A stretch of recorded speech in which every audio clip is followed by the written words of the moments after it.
एउटा बाक्समा नि 8 वटा रेड 7 वटा ब्लू र 6 वटा ग्रीन बल छन् भनेपछि one ball is gone picked up randomly. एउटा बल निकाल्दाखेरि what is the probability of getting red ball भनेको छ. So how many red balls are there?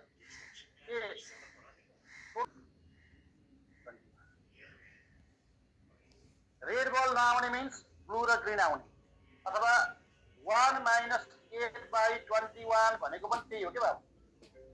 Red बल नआउने means के आउने blue र green आउने. What is the probability of not getting red balls? Not getting red ball means how much? Getting red ball 8, not getting red ball 7 plus 6 कति आन्छ 14. 21. त्यस्तै सुन्नुस् green getting blue balls कति हुन्छ बाबु? Getting blue balls 7 by 21, 1 by 3. Not getting blue balls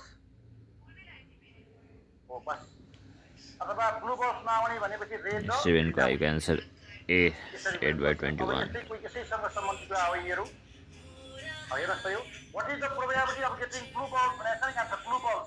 How many blue balls are there? 7. Total मा नि 21. 1 by 3. 1 by 3. What is the probability of getting blue balls? 1 by 3. 1 by 3.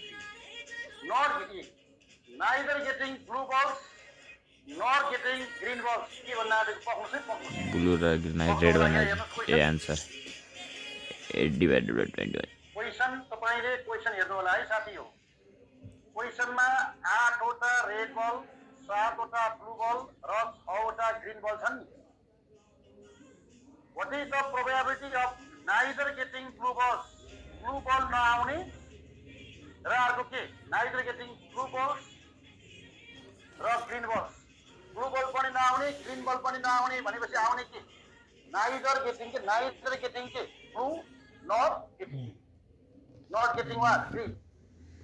Blue बल पनि नआउने red green बल पनि नआउने भनेपछि आउने के रेड बल. 8 by कति 8 by 21. मेरो ठीक छ.